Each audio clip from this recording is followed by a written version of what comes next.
शेतकऱ्यांचे आता पेरणीचे दिवस आलेले असताना प्रशासनामार्फत पायलट प्रोजेक्ट नावाने नवीन प्रयोग करण्यात येत आहे, ज्यामुळे शेतकऱ्यांनी आपल्याला हवे असलेले खत ऑनलाईन बुक करायचे आहे।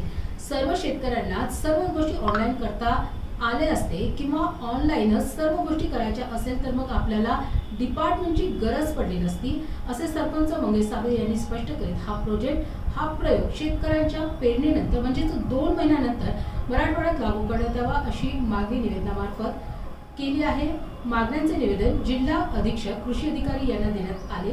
जर मागणी मान्य झाली नाही तर 2 दिवसानंतर लोकशाही मार्गाने जिल्हाधिकारी कार्यालयासमोर आंदोलन करण्यात येईल असा इशाराही देण्यात आला।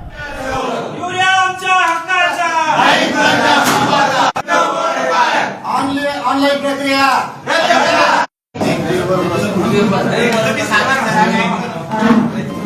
आमच्या भावना पोहोचण्याची तुम्ही वरतीपर्यंत पोहोचून आम्हाला ठोस आश्वासन द्या, नाहीतर आमचं असं ठरवून आलेलं आहे आणि आता जेवणा पण आम्ही शेतामध्ये रस्ता टाकली टाकल्या शेतामध्ये नेता येत म्हणून। आणि हा जो प्रयोग आपण लावलाय फक्त संभाजीनगरवर लावलाय, आमच्या माहिती कोल्हापूरवाल्याला पण पडला आणि आमच्या शेतकऱ्याला त्रास तुम्हाला पण पूर्ण नाही म्हणून आम्ही आलो। आपण तत्काळ ही योजना प्रणाली जी आहे ती बंद करावी अशी आमची विनंती आहे। त्यासाठी शांततेच्या मार्गाने आपण आमच्या मांडीला मांडी लावून शेतकऱ्याच्या बरोबर बसलात, आपण आमच्या भावना समजतात याची आम्हाला आता जाणीव खात्री पटलेली आहे, पण आपण तात्काळ याच्यावर मार्ग काढून ही प्रक्रिया बंद करावी अशी आमची विनंती।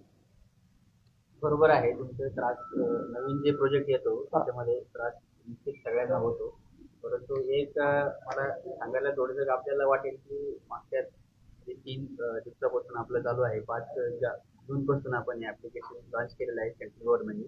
त्याच्यात पायलट प्रोजेक्ट म्हणून आपला जो जिल्हा आहे संभाजीनगर आणि कोल्हापूर असे 2 जिल्हे त्याच्यात निवडलेले आहेत। तर त्याच्यात 30,000 शेतकऱ्यांनी QR कोड जनरेट केलेले आहे आणि कालपर्यंत त्याच्यात 6,000 शेतकऱ्यांनी ऍक्च्युअल खत घेऊन सुद्धा गेलेले।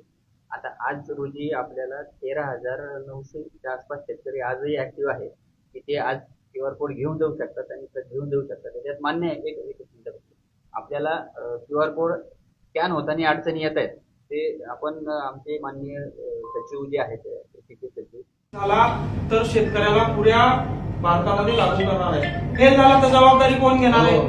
आमच्या शेतकऱ्यांची धावपळ होणार आहे, आमच्या शेतकऱ्याला खतं भेटणार नाही, तेव्हा याची जबाबदारी कोण घेणार आहे? दुसरी गोष्ट, आपण म्हणता की 8 दिवसापासून युद्ध पातळीवर आम्ही ग्राउंड लेवलला सगळे अधिकारी कामाला लावले। आज मला सांगा कोणता कृषी अधिकारी तुमचा फोन घेतो? कोणता कृषी सहाय्यक तुमचा फोन घेतो? कृषी अधिकाऱ्याला फोन लावा, त्यांचा फोन स्विच ऑफ। पहिली गोष्ट। दुसरी गोष्ट, छत्रपती संभाजीनगरवर या जिल्ह्यामध्ये हा प्रयोग आम्हाला नकोय, आमचा या प्रयोगाला विरोध आहे। आम्हाला जर आपल्याला ते शक्य होत नसेल, नॅशनल लेवलला असेल तर कमीत कमी 2 महिन्याचा टाइम देण्यात यावा, शेतकऱ्याची पेरणी होऊ देण्यात यावी, नंतर हा प्रयोग लागू करण्यात यावा। आता अचानक पेरणीचा टाइम आला आणि अचानक तुम्ही लागू केलं तर कसं जमल साहेब? बाळ जन्माला आलं तुम्ही त्याला डायरेक्ट शाळेत टाकायचं म्हणून राहिले, 6 वर्षाची लिमिट आहे शासनाची आणि तुम्ही डायरेक्ट डिजिटल ऑनलाईन लगेच लागू करायला। ते फोन पे थोडी आहे, टपरीवर जायचं, चहा प्यायची, 5 रुपये मारायचे।